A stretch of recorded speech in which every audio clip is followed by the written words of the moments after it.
We ought to consider not only that our life is daily wasting away, and a smaller part of it is left, but another thing also must be taken into the account, that if a man should live longer, it is quite uncertain whether the understanding will still continue sufficient for the comprehension of things, and retain the power of contemplation which strives to acquire the knowledge of the divine and the human. For if he shall begin to fall into dotage, perspiration and nutrition, and imagination and appetite, and whatever else there is of the kind will not fail. But the power of making use of ourselves, and filling up the measure of our duty, and clearly separating all appearances, and considering whether a man should now depart from life, and whatever else of the kind absolutely requires a disciplined reason, all this is already extinguished. We must make haste then, not only because we are daily nearer to death, but also because the conception of things and the understanding of them cease first. 2. We ought to observe also that even the things which follow after the things which are produced according to nature contain something pleasing and attractive. For instance, when bread is baked, some parts are split at the surface, and these parts which thus open and have a certain fashion contrary to the purpose of the baker's art are beautiful in a manner, and in a peculiar way excite a desire for eating. And again figs, when they are quite ripe, gape open, and in the ripe olives the very circumstance of their being near to rottenness adds a peculiar beauty to the fruit. And the ears of corn bending down, and the lion's eyebrows, and the foam which flows from the mouth of wild boars, and many other things, though they are far from being beautiful, if a man should examine them severally, still, because they are consequent upon the things which are formed by nature, help to adorn them, and they please the mind, so that if a man should have a feeling and a deeper insight with respect to the things which are produced in the universe, there is hardly one of those which follow by way of consequence which will not seem to him to be in a manner disposed so as to give pleasure. And so he will see even the real gaping jaws of wild beasts with no less pleasure than those which painters and sculptors show by imitation, and in an old woman and an old man he will be able to see a certain maturity and comeliness, and the attractive loveliness of young persons he will be able to look on with chaste eyes, and many such things will present themselves, not pleasing to every man, but to him only who has become truly familiar with nature and her works. 3. Hippocrates, after curing many diseases, himself fell sick and died. The Chaldai foretold the deaths of many, and then fate caught them too. Alexander and Pompeius and Caius Caesar, after so often completely destroying whole cities, and in battle cutting to pieces many tens of thousands of cavalry and infantry, themselves too at last departed from life. Heraclitus, after so many speculations on the conflagration of the universe, was filled with water internally, and died smeared all over with mud. And lice destroyed Democritus, and other lice killed Socrates. What means all this? Thou hast embarked, thou hast made the voyage, thou art come to shore, get out. If indeed to another life there is no want of gods, not even there, but it to state without sensation, thou wilt cease to be held by pains and pleasures, and to be a slave to the vessel which is as much inferior as that which serves it is superior. For the one is intelligence and deity, the other is earth and corruption. 4. Do not waste the remainder of thy life in thoughts about others, when thou dost not refer thy thoughts to some object of common utility, for thou losest the opportunity of doing something else when thou hast such thoughts as these. What is such a person doing, and why, and what is he saying, and what is he thinking of, and what is he contriving, and whatever else of the kind makes us wander away from the observation of our own ruling power.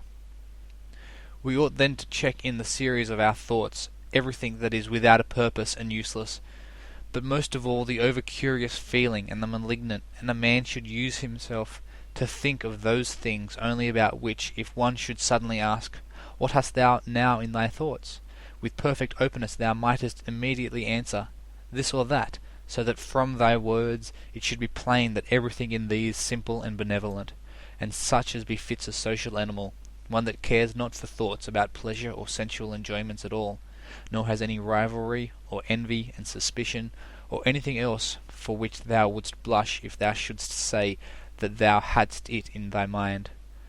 For the man who is such, and no longer delays being among the number of the best, is like a priest and minister of the gods, using too the deity which is planted within him, which makes the man uncontaminated by pleasure, unharmed by any pain, untouched by any insult, feeling no wrong, a fighter in the noblest fight, one who cannot be overpowered by any passion, dyed deep with justice, accepting with all his soul everything which happens and is assigned to him as his position, and not even, nor yet without great necessity and for the general interest, imagining what another says or does or thinks.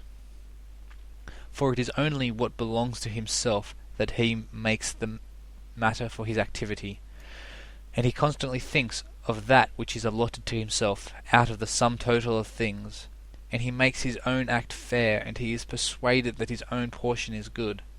For the lot which is assigned to each man is carried along with him, and carries him along with it, and he remembers also that every rational animal is his kinsman, and that to care for all men is according to man's nature, and a man should hold on to the opinion not of all but of those only who confessedly live according to nature.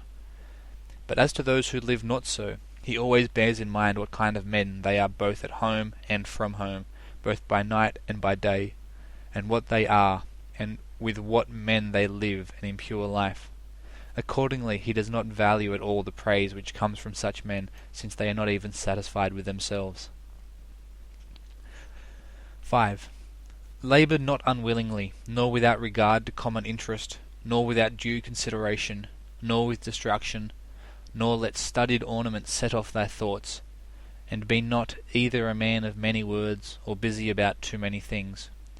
And further, let the deity which is in thee be the guardian of a living being, manly and of ripe age, and engaged in matter political, and a Roman and a ruler who has taken his post like a man waiting for the signal which summons him from life, and ready to go, having need neither of oath nor of any man's testimony.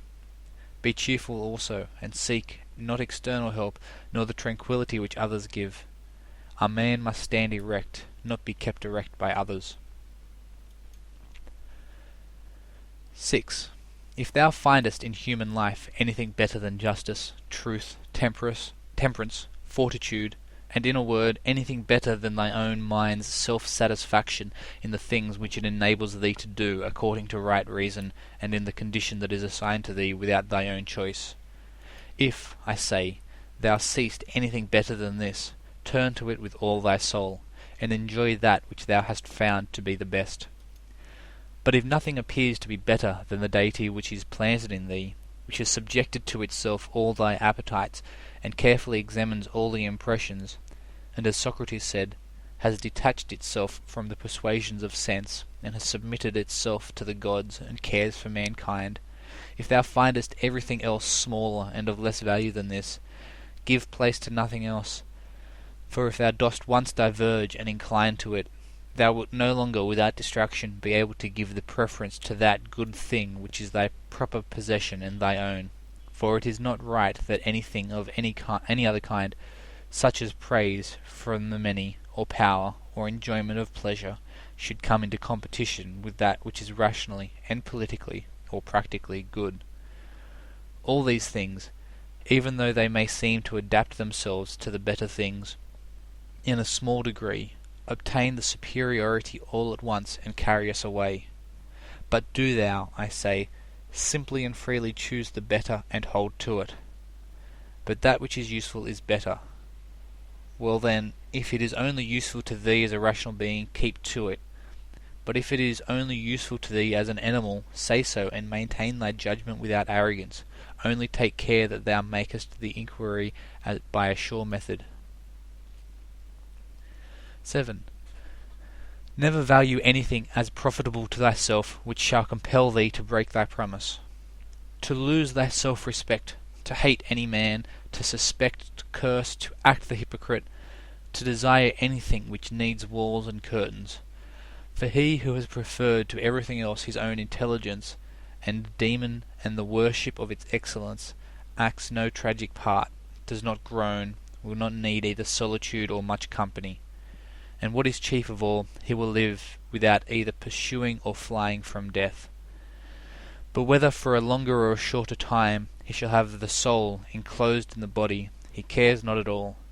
For even if he must depart immediately, he will go as readily as if he were going to do anything else which can be done with decency and order, taking care of this only all through life, that his thoughts turn not away from anything which belongs to an intelligent animal and a member of a civil community.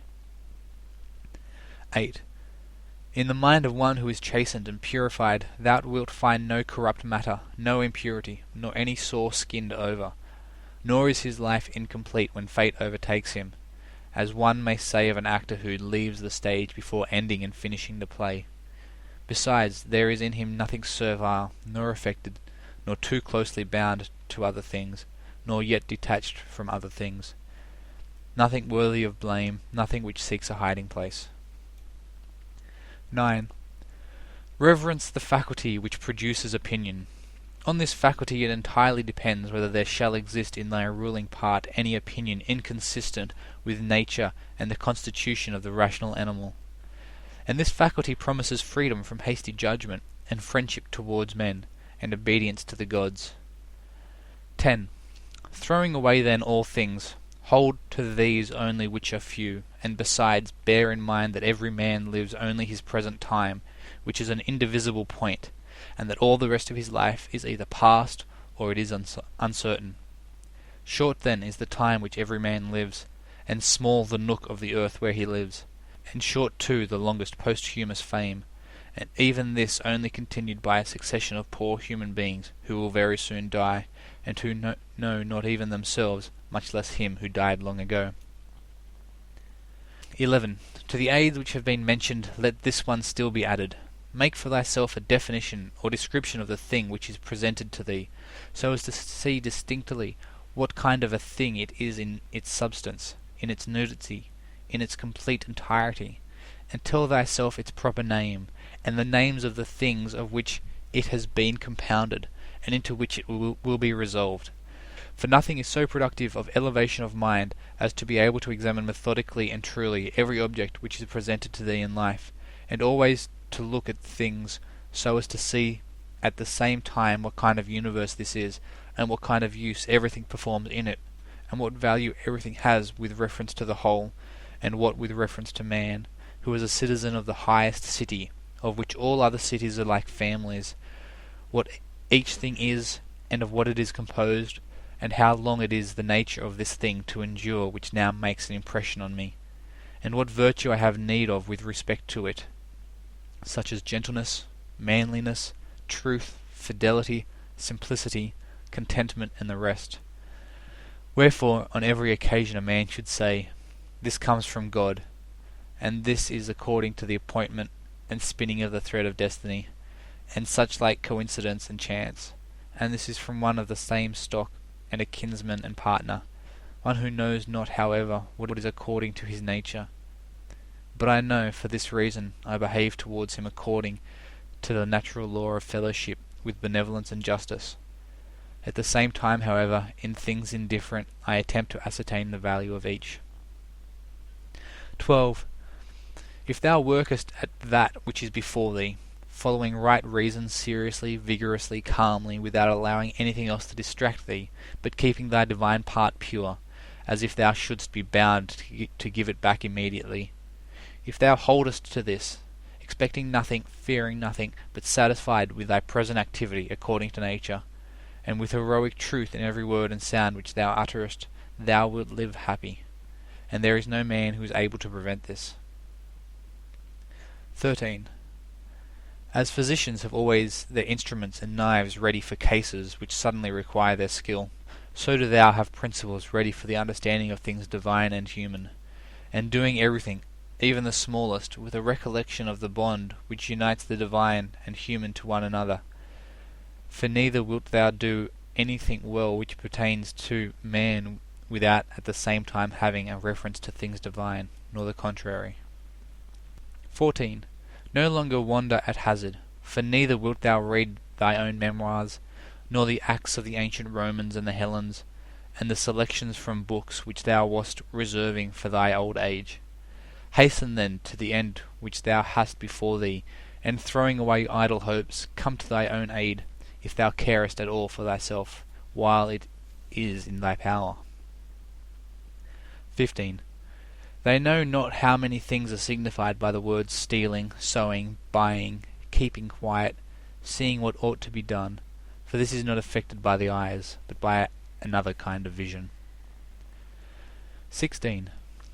Body, soul, intelligence. To the body belong sensations, to the soul appetites, to the intelligence principles. To receive the impressions of forms by means of appearances belongs even to animals. To be pulled by the strings of desires belongs both to wild beasts and to men, who have made themselves into women. And to a Phalaris and a Nero, and to have the intelligence that guides to the things which appear suitable belongs also to those who do not believe in the gods, and who betray their country, and do their impure deeds when they have shut the doors. If then everything else is common to all that I have mentioned, there remains that which is peculiar to the good man, to be pleased and content with what happens and with the thread which is spun for him, and not to defile the divinity which is planted in his breast, nor disturb it by a crowd of images, but to preserve it tranquil, following it obediently as a god, neither saying anything contrary to the truth, nor doing anything contrary to justice. And if all men refuse to believe that he lives a simple, modest, and contented life, he is neither angry with any of them, nor does he deviate from the way which leads to the end of life, to which a man ought to come pure, tranquil, ready to depart, and without any compulsion perfectly reconciled to his lot.